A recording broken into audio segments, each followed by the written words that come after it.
All right, so this is Slicer for Fusion 360. This is the software we're going to use in a minute here. Once you get this downloaded and installed, this is what it should look like. But back here at our model, we want to click on it and delete it. Click on it, delete it. And we're just checking to make sure it's all one piece, everything looks nice, there's no overlapping weirdnesses. And then I'm undoing. Command Z to undo.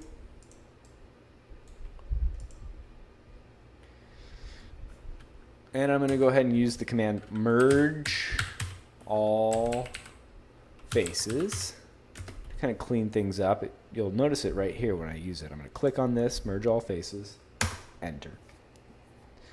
So basically it's merging anything that's on the same lines. Cleaning up things a little bit. Deleting any curves. Okay, so I'm going to now export this. I'm going to select this object. Go ahead. Oh, actually, let's go ahead and change this units. So we'll go at File, Settings, Model, Units. We'll put it in millimeters.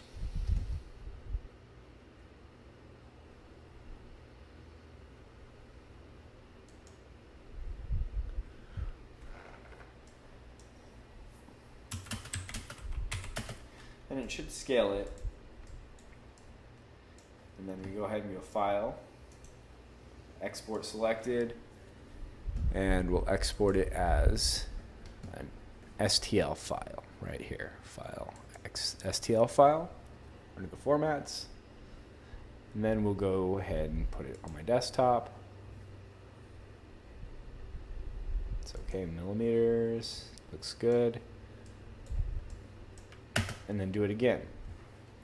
STL file, desktop, call this mold 2.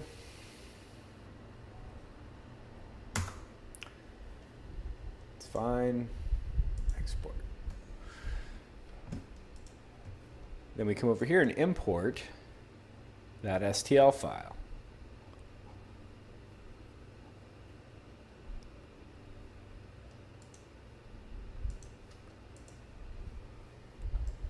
All right. So in here, we've got 8.5 by 11 here, which is maybe what you want to use because you're going to be basically making templates of this and then cutting with an X-Acto knife.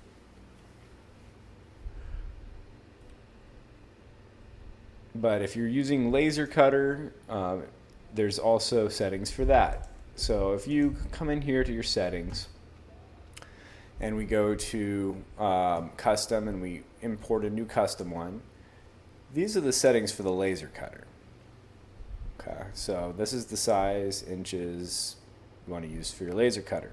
The thickness of the material depends on the thickness of the material you purchased. Usually it's labeled somewhere that'll tell you how thick it is.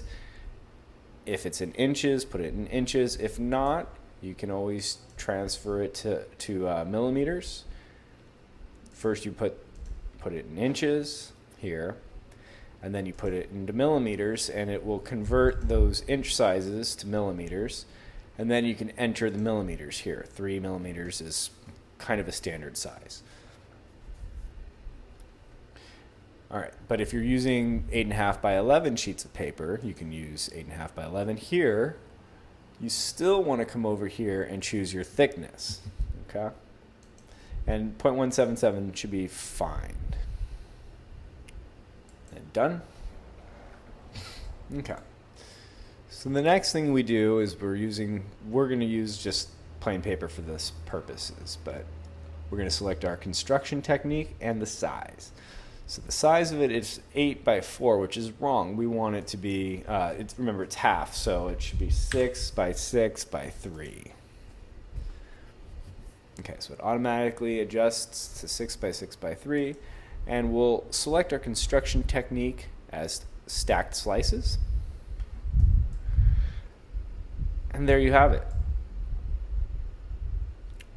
So To make this mold, you're going to have to cut out of 8.5 by 11 sheets this many times to create the templates.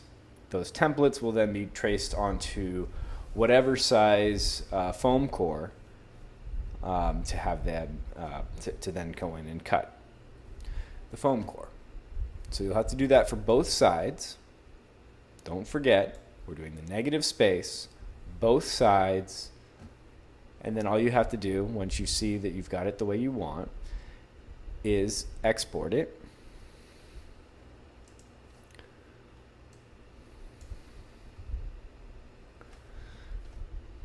Oh, sorry. You can even check out different things here, like if you wanted the slice directions to go a different way. Sometimes that makes sense.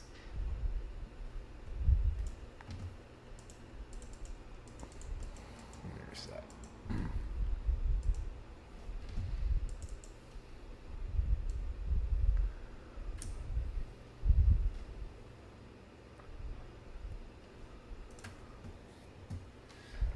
You can do all kinds of stuff like rotating the pattern of the slices, which will give you different kinds of grooves. You see the pieces are still flat. They're just at an angle when you stack them, which makes it a little bit harder to glue, so I wouldn't do that.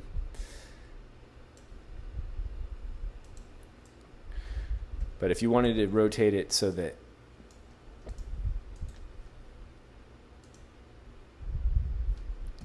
this is 90 degrees, if you click on the axis and then just come down here and type 90, enter, that'll change the orientation. So it might look better that way. It's up to you. So you can see here,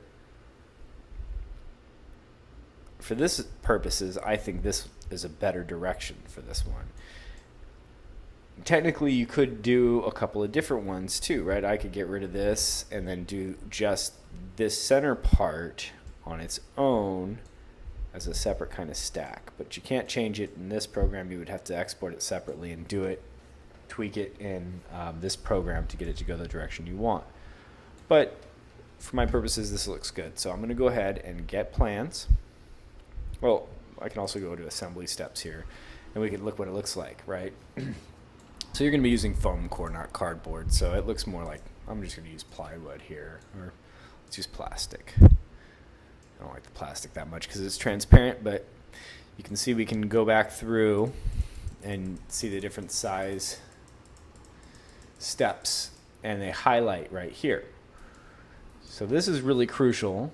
You're going to want to save this file to your computer. So you click on the little down arrow here and go save a copy to my computer, because you need these assembly steps when you're making your stacks in order to get this to work. They're not in perfect order. They are in whichever way fits best. So save this somewhere, and then when you're assembling it, you just come back here and you watch the assembly steps.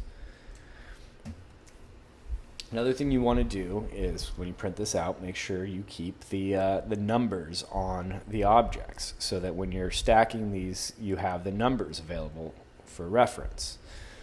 So I'm going to go ahead and keep going with this. I'm going to get my plans, and that's going to give me these 7 sheets because I changed the orientation. It makes them fit better, actually. And I'm going to go to File Type, PDF, export to my computer, to my desktop, and save it. I'll print these out as 8.5 by 11s, and then I will do the other half the same way. And the next part of the demo will involve cutting and assembling by hand all of these pieces. And this is why you don't want too much detail, because the more detail, the more pieces.